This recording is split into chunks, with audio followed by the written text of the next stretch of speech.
YouTube shorts algorithm exactly काम कैसे करता है, आखिर क्यों एक शॉर्ट पर अचानक से बहुत व्यूज आते हैं बट फिर उसका ग्राफ फ्लैट हो जाता है, कौन से ऐसे मेट्रिक्स हैं जिनसे ये डिसाइड होता है कि एक शॉर्ट पर मिलियंस में व्यूज आएंगे या फिर वो फ्लॉप होगा। एंड फाइनली, क्या आपको सेम चैनल पर शॉर्ट्स एंड लॉन्ग वीडियोस बनाने चाहिए या फिर it will kill your channel. इन सारे क्वेश्चंस का आंसर इस वीडियो में मिलेगा and it's going to be really fun. Let's begin.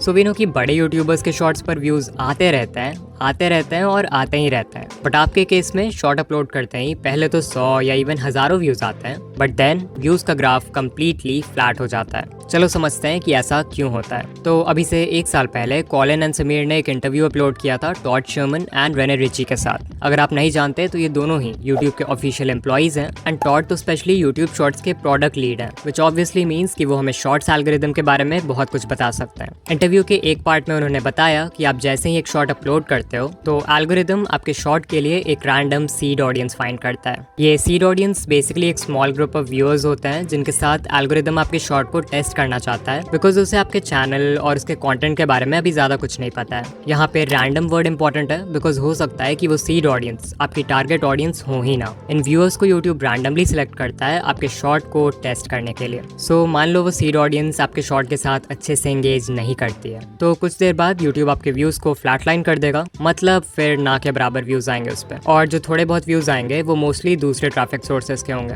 वही मान लो अगर बाय चांस वो सीड ऑडियंस आपकी एक्चुअल टारगेट ऑडियंस निकलती है एंड ऑल्सो आपका कंटेंट भी बहुत अच्छा है, तो नेचुरली वो व्यूअर्स आपके शॉर्ट के साथ अच्छे से एंगेज करेंगे। इससे फिर एल्गोरिदम को एक पॉजिटिव सिग्नल जाएगा एंड वो और व्यूअर्स को फाइंड करेगा जो कि सीड ऑडियंस से मैच करती है। अगर इन नए ग्रुप ऑफ व्यूअर्स ने भी आपके शॉर्ट के साथ पॉजिटिवली रिएक्ट किया तो फिर वो शॉर्ट और पुश होगा and basically this will keep on repeating. So अब आपको समझ आ रहा होगा कि शॉर्ट्स का एल्गोरिदम एग्जैक्टली काम कैसे करता है। ऑलमोस्ट हर शॉर्ट क्रिएटर का यही क्वेश्चन रहता है कि अगर हमारा शॉर्ट पहले अच्छा परफॉर्म कर रहा था तो फिर यूट्यूब ने उसके व्यूज एकदम से रोक क्यों दिए। यू हैव टू अंडरस्टैंड कि लॉन्ग वीडियोस और शॉर्ट वीडियोस के एल्गोरिदम्स ना ही सेम है और ना ही हो सकते हैं। In case of long form videos, एक व्यू का मतलब होता है कि व्यूअर ने इंटेंशनली चूज किया था कि उन्हें वो वीडियो देखना है। हाउएवर शॉर्ट्स के केस में ऐसा नहीं होता, क्योंकि यहाँ पर हमारे पास होता है शॉर्ट्स फीड, जहाँ पे थंबनेल का कॉन्सेप्ट नहीं हो सकता। इसका मतलब अगर एल्गोरिदम को जानना है कि आपकी वीडियो अच्छी है या नहीं तो उसके पास सिर्फ एक ही रास्ता है, और वो है एक initial group of random viewers को आपकी वीडियो दिखाना, जिसे हम सीड ऑडियंस बोलते हैं। सो अगर ये एल्गोरिदम का कॉन्सेप्ट थोड़ा भी क्लियर है, देन नेक्स्ट क्वेश्चन जो आपके मन में आएगा वो ये होगा कि कौन से इंपॉर्टेंट मेट्रिक्स हैं जिससे यूट्यूब डिसाइड करता है कि आपके शॉर्ट ने अच्छा परफॉर्म किया है और अब उससे सीड ऑडियंस के अलावा भी और लोगों को दिखाना है। लाइक लॉन्ग वीडियोस के केस में CTR होता है, AVD होता है, तो शॉर्ट्स के केस में हमें किन चीजों पर फोकस करना है। जो पहला मेट्रिक है उसे कहते हैं how many chose to view. Just like long videos में हमारे पास CTR होता है, शॉर्ट्स फीड में हमारे पास है how many chose to view metric, also known as viewed versus swiped away.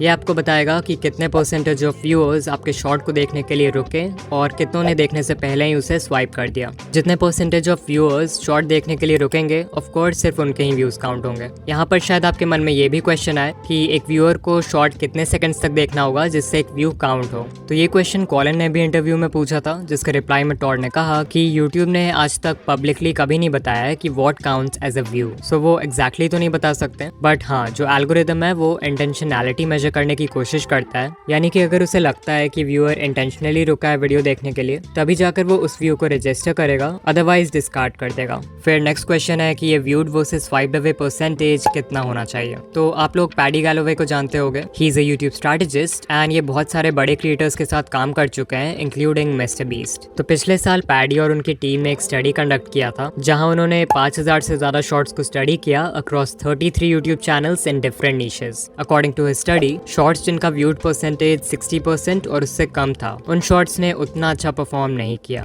जो बेस्ट परफॉर्मिंग शॉर्ट्स थे जो बहुत वायरल हुए, उनका व्यूड परसेंटेज ऑन एवरेज 70 से 90% के बीच में था। अगेन ये सिर्फ एक स्टडी है, so I recommend you to not obsess over these numbers, but हाँ, इससे एक रफ आइडिया ले सकते हैं कि अगर आपका व्यूड परसेंटेज 80% या फिर उससे ज्यादा है, then there is a high chance कि आपका शॉर्ट वायरल होगा। इवन मैंने पर्सनली जितने भी वायरल शॉर्ट्स का एनालिटिक देखा है, उन सबका व्यूड परसेंटेज 75 के ऊपर रहता है। नाउ आई नो कि मैक्सिमम क्रिएटर्स जो इस वीडियो को देख रहे हैं उनका viewed versus swiped away ratio इतना अच्छा नहीं है, तो अब समझते हैं कि इस नंबर को इम्प्रूव कैसे करें। So as I said, long videos के केस में हमारे पास है CTR, वैसे ही शॉर्ट्स के केस में CTR का इक्विवेलेंट है how many chose to view. जब हमें CTR इंप्रूव करना होता है तो हम वर्क करते हैं वीडियो के टाइटल और थंबनेल पर, यानी कि वो चीज़ जो व्यूअर्स सबसे पहले देखते हैं। सो अगर शॉर्ट्स की बात करें तो कौन सी ऐसी चीज़ है जो व्यूअर्स सबसे पहले देखते हैं? यूर राइट, उसके पहले 3 सेकंड्स। सो ये कहना गलत नहीं होगा कि आपके शॉर्ट के स्टार्ट के कुछ सेकंड्स यानी कि उसका हुक वही रोल प्ले करता है जो लॉन्ग वीडियोस के केस में टाइटल एंड थंबनेल का है। अब लॉन्ग वीडियो में तो हमारे पास 30 सेकंड्स होते हैं व्यूअर को हुक करने के लिए, शॉर्ट्स में हमारे पास है सिर्फ 3 seconds and this is why इन दोनों फॉर्मेट्स में हुक क्रिएट करना is very different. But even though long form and shorts need different types of hooks, दोनों का फाउंडेशन सेम है एंड दैट इज कि आपको व्यूअर्स के माइंड में क्यूरियोसिटी स्पार्क करना है इन सम फॉर्म। ये क्यूरियोसिटी आप बहुत चीजों से क्रिएट कर सकते हो। For example, depending on the type of video you are creating, आप अपने हुक में कुछ लाइंस बोल सकते हो जिससे कोई भी व्यूअर जो माइंडलेसली स्क्रॉल किया जा रहा है वो इमीडिएटली रुक जाएगा। जैसे कि आप शॉर्ट के स्टार्ट में बोल सकते हो एक्स स्टॉप स्क्रॉलिंग। ये एक बहुत ही पॉपुलर हुक है जहाँ पर X is your target audience. Like मेरे चैनल की टारगेट ऑडियंस है यूट्यूबर्स। सो अगर मैं किसी भी टॉपिक पर शॉर्ट बना रहा हूँ तो उसके स्टार्ट में I can say YouTubers stop scrolling and ये एक बहुत ही अच्छे हुक का काम करेगा। फिर एक और लाइन है, आई एम श्योर आप ABC के बारे में नहीं जानते। यहाँ ABC को सिंपली उस चीज से रिप्लेस कर दो जिसके बारे में आपकी वीडियो है। एग्जाम्पल, आई एम श्योर आप इस यूट्यूब सेटिंग के बारे में नहीं जानते। आई एम श्योर आप इस रेसिपी के बारे में नहीं जानते। आई एम श्योर आप इस नए माइनक्राफ्ट अपडेट के बारे में नहीं जानते। बट जरूरी नहीं कि आप लोगों को कुछ बोल कर ही हुक करो, बिकॉज जितना पावरफुल एक लाइन होता है व्यूअर्स का अटेंशन ग्रैब करने के लिए, उतना ही पावरफुल होता है एक इंट्रीगिंग विजुअल। इस पेंटिंग शॉट को देखो, इसमें आर्टिस्ट ने कैनवस के ऊपर बहुत ही अनयूजुअल वे में कलर्स को पोर किया है। बट शॉट में कुछ सेकंड्स और आगे जाओगे तो यू विल सी कि आर्टिस्ट ने पूरा कैनवस ब्लैक पेंट कर दिया। अब अगर आर्टिस्ट चाहता तो नॉर्मली भी कैनवस को पूरा ब्लैक पेंट कर सकता था, बट शॉट के फर्स्ट फ्रेम में कलर्स को ऐसे स्पेशल वे में रखने से व्यूअर्स के माइंड में क्यूरियोसिटी क्रिएट होती है कि ये पेंटिंग क्या है, आगे क्या बनने वाला है एंड सो ऑन, जिससे वो हुक हो जाते हैं। फिर कल ही शॉर्ट स्क्रॉल करते वक्त I came across this food channel. इसकी जो क्रिएटर हैं वो अपने ऑलमोस्ट हर शॉट को स्टार्ट करती हैं by tossing ingredients in the air and catching it. अब आई डोंट नो कि वो ये इंटेंशनली करती हैं या नहीं, but this is a great way to create a visual hook. लेकिन अगर आप सच में अपने शॉर्ट्स वायरल करना चाहते हो तो सिर्फ हुक क्रिएट करना is not enough. You also need a good audience retention. जब हम लॉन्ग वीडियोस बनाते हैं तो यूट्यूब का फोकस होता है वॉच टाइम पर, बिकॉज एल्गोरिदम चाहता है कि आपका कंटेंट ज़्यादा से ज़्यादा टाइम के लिए व्यूअर को प्लेटफॉर्म पर बनाए रखे। दैट्स वाई अगर कोई वीडियो मान लो 1 घंटे की है और एक एवरेज व्यूअर उसे सिर्फ 15 मिनट्स के लिए देख रहा है, तो भले ही उसका रिटेंशन बुरा है, एल्गोरिदम उस वीडियो को बहुत प्रमोट करेगा बिकॉज वो व्यूअर्स को 15 मिनट्स के लिए यूट्यूब पर बनाए रखता है। लेकिन शॉर्ट्स के केस में इट्स डिफरेंट। यहाँ पर यूट्यूब को AVD से उतना मतलब नहीं है। Instead the algorithm looks at audience retention. यहाँ पर अगर ऑडियंस रिटेंशन 25% है तो काम नहीं चलने वाला। जो बेस्ट परफॉर्मिंग शॉर्ट्स होते हैं उनका रिटेंशन 90-100% के बिल्कुल क्लोज होता है, या फिर उससे भी ज्यादा होता है अगर व्यूअर्स शॉर्ट को दोबारा देखते हैं। लेकिन ऐसा भी नहीं है कि शॉर्ट्स एल्गोरिदम को AVD से बिल्कुल ही फर्क नहीं पड़ता। पैडी गैलोवे की स्टडी के अकॉर्डिंग जिन शॉर्ट्स का AVD ज्यादा था उन्होंने ज्यादा अच्छा परफॉर्म किया as compared to others with lower AVD। तो इस बात को याद रखना अगर आप सोच रहे हो कि 5 सेकंड्स के शॉर्ट्स बनाकर 100% रिटेंशन ले आओगे और वायरल हो जाओगे। आई एम श्योर इतना सब कुछ सुनने के बाद आप कंफ्यूज हो गए हो कि शॉर्ट्स के लिए बेस्ट लेंथ क्या है। क्या हमें 10 से 15 सेकंड्स के छोटे शॉर्ट्स बनाने चाहिए जिस पर आराम से अच्छा रिटेंशन आ जाए, या फिर पैडी के स्टडी के अकॉर्डिंग लंबे शॉर्ट्स बनाने चाहिए? तो इसका आंसर मैं भी वही दूंगा जो यूट्यूब के एम्प्लॉयज ने दिया, एंड दैट इज कि आप उस लेंथ का शॉर्ट बनाओ जो आपकी स्टोरी से अलाइन करे। कुछ नीशेज ऐसे होंगे जहाँ पर क्विक इंस्टेंटली रिवॉर्डिंग शॉर्ट्स काम करते हैं, वहीं बाकी नीशेज में आप स्टोरी टेलिंग का यूज करके एक नैरेटिव आर्क बिल्ड कर सकते हो जहाँ बिगनिंग, मिडिल, एंड हो और ज्यादा लंबे शॉर्ट्स बना सकते हो। सो या यूट्यूब शॉर्ट्स के लिए बेस्ट लेंथ वो है in which you can perfectly deliver your content.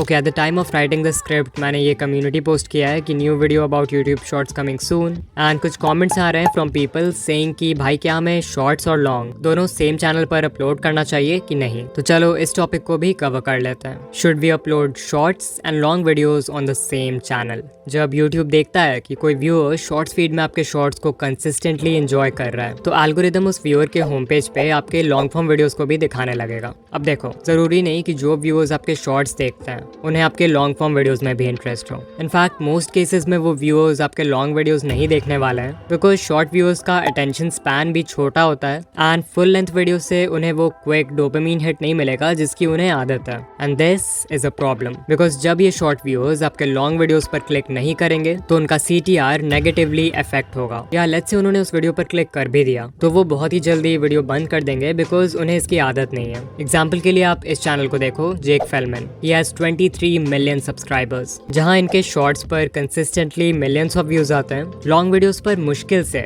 20 के व्यूज कंप्लीट हो पाते हैं। Another channel is Dan Rhodes with 26 million subscribers, जहां इनके मोस्ट पॉपुलर शॉर्ट पे 800 मिलियन व्यूज हैं। The most viewed long form video only has 500 K views. और YouTube पे ऐसे कितने सारे चैनल्स के एग्जांपल्स मिल जाएंगे जिनकी एक स्प्लिट ऑडियंस है। So what is the conclusion? Shorts के लिए एक सेपरेट चैनल बनाना चाहिए, राइट? हाँ, अगर मैं होता तो एक दूसरा चैनल ही बनाता एंड मेरी पर्सनल एडवाइस यही होगी कि आप भी एक दूसरा चैनल बनाओ। लेकिन इसका मतलब ये नहीं है कि सेम चैनल पर लॉन्ग और शॉर्ट्स एक साथ डाल के ग्रो करना इम्पॉसिबल है। बहुत सारे चैनल्स हैं जो ऐसा करते हैं, for example daily dose of internet, and they are fairly successful. You can see इस चैनल पर लॉन्ग वीडियोज और शॉर्ट्स दोनों पर ही कंसिस्टेंटली मिलियंस ऑफ व्यूज आते हैं। The secret behind this is simple, इनके शॉर्ट्स और लॉन्ग वीडियोज दोनों को देखकर सेम फीलिंग आती है। इनफैक्ट इस चैनल के लॉन्ग वीडियोस एक तरह से शॉर्ट्स के कॉम्पाइलेशन जैसे हैं, so they are like extended version of the shorts. More importantly इनके लॉन्ग वीडियोस की लेंथ भी उतनी बड़ी नहीं है, सो शॉर्ट्स व्यूअर्स जो इंस्टेंट डोपामिन के लिए आते हैं वो भी इस पे क्लिक कर देते हैं। And so if you want to upload shorts and long videos on the same channel, then आप यहाँ से कुछ लेसन्स ले सकते हो। नंबर 1, आपके शॉर्ट्स और लॉन्ग वीडियोस दोनों का कंटेंट सेम होना चाहिए। नंबर 2, लॉन्ग वीडियोस और शॉर्ट्स दोनों की वाइब सेम होनी चाहिए। दिस मीन्स आपके वॉइस ओवर का तरीका, एडिटिंग स्टाइल, लाइटिंग, कलर और जो ओवरऑल फील है वो सेम होना चाहिए। एंड नंबर 3, जो कि सभी के लिए पॉसिबल नहीं है, बट अगर कर पाए तो बहुत अच्छा है, लॉन्ग वीडियोस की लेंथ छोटी रखो ताकि शॉर्ट्स व्यूअर्स के उन पे क्लिक करने के चांसेस इंक्रीज हो जाएं। Subscribe to my channel.